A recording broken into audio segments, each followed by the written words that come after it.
this episode of Around the League. I love And that. interesting week here in the NFL once again. We had, we fulfilled our 3 openings here in the NFL. Houston, New Orleans, and Miami have found their head coaches. I am not really excited about 2 of them, but one in particular, I think was a pretty good hire. And in Miami, there with Mike McDaniel, he was offensive coordinator in San Francisco. A very young offensive mind that, his name's been thrown around for the last couple of years. Um, the man's a genius. When you look at that San Francisco offense, I know it's most of the play calling's done by Kyle Shanahan, but it's put together with him and Mike McDaniel, who was here for a quick stint with Mike Pettin and Kyle Shanahan in Cleveland.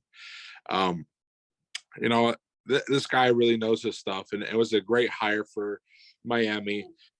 They went and got a smart guy that could probably, turn this Miami offense around where they go from a great defensive mind to a great offensive mind. So maybe that changes the pace for the Miami Dolphins, where now it's time to build around Tua rather than build around a defense. I think that's a great start for them. I still don't understand the Brian Flores firing, but that's neither here or there anymore. And I'm very shocked that he didn't end up finding another job either. And Eric Bieniemy, still a head scratch.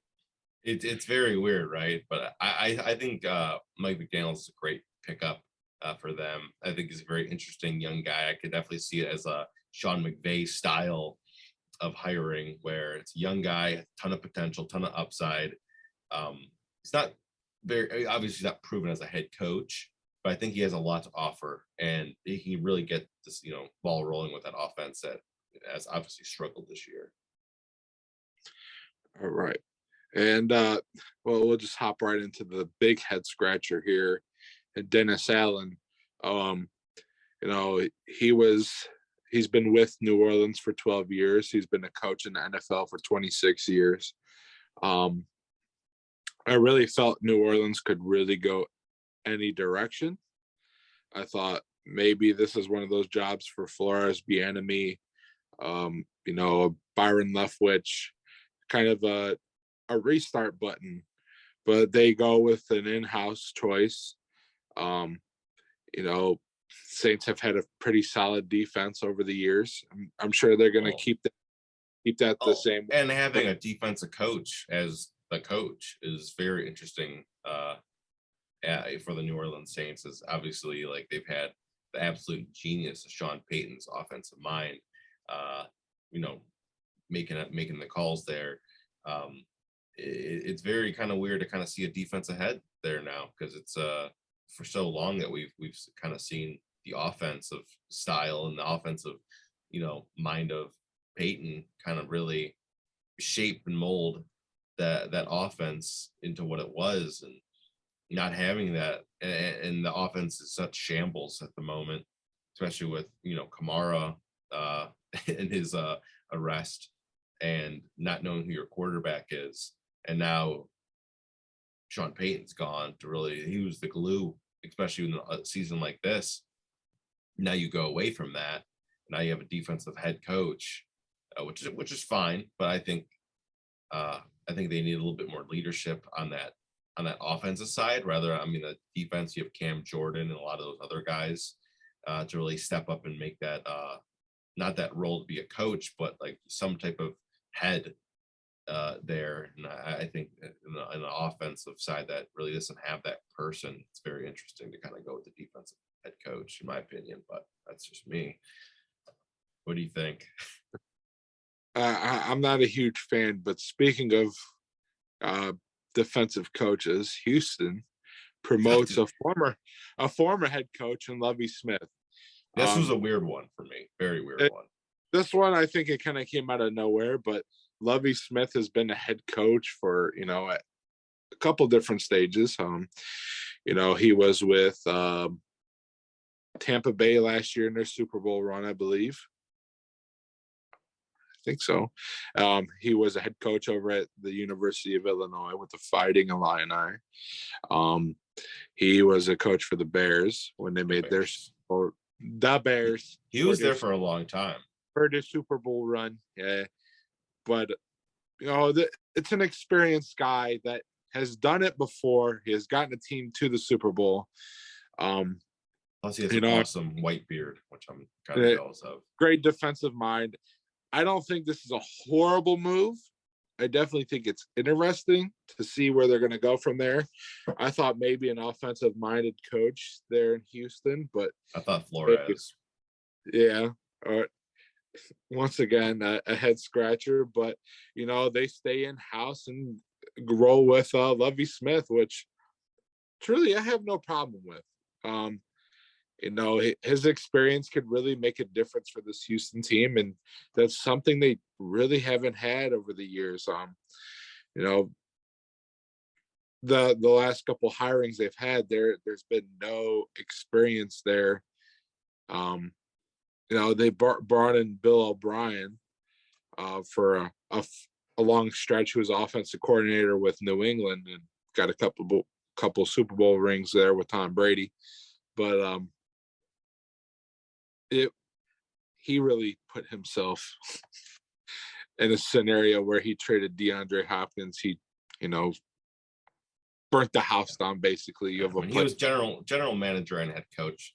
Is obviously, I don't think a good scenario in any kind of case. It's too much power. It's too much power for one person, and then this last year, their coach that they hired really didn't really do much. And obviously they've got rid of him after 1 year, although they still owe him for the next 4 years. It was a 5-year contract, I believe. So I think all said and done, he's getting $22 million for 1 year of coaching.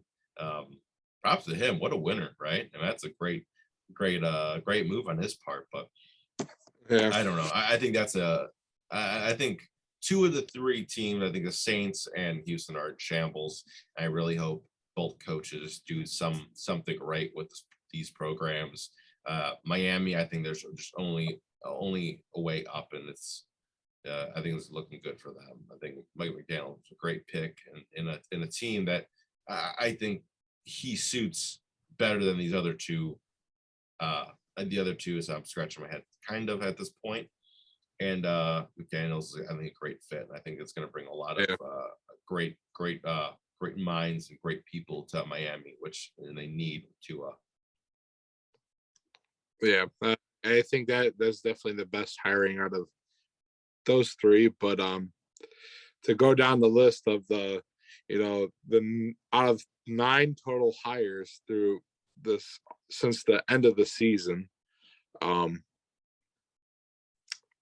really can't say who my favorite hiring is.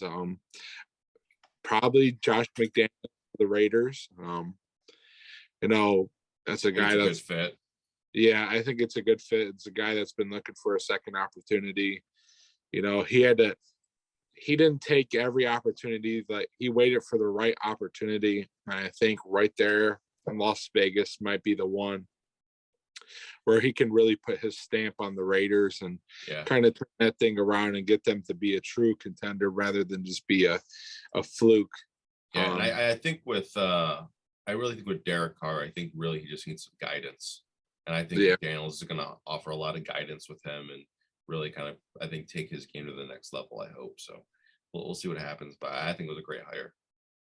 All right, but that will wrap up our episode of our second wave of coach hirings here around the league.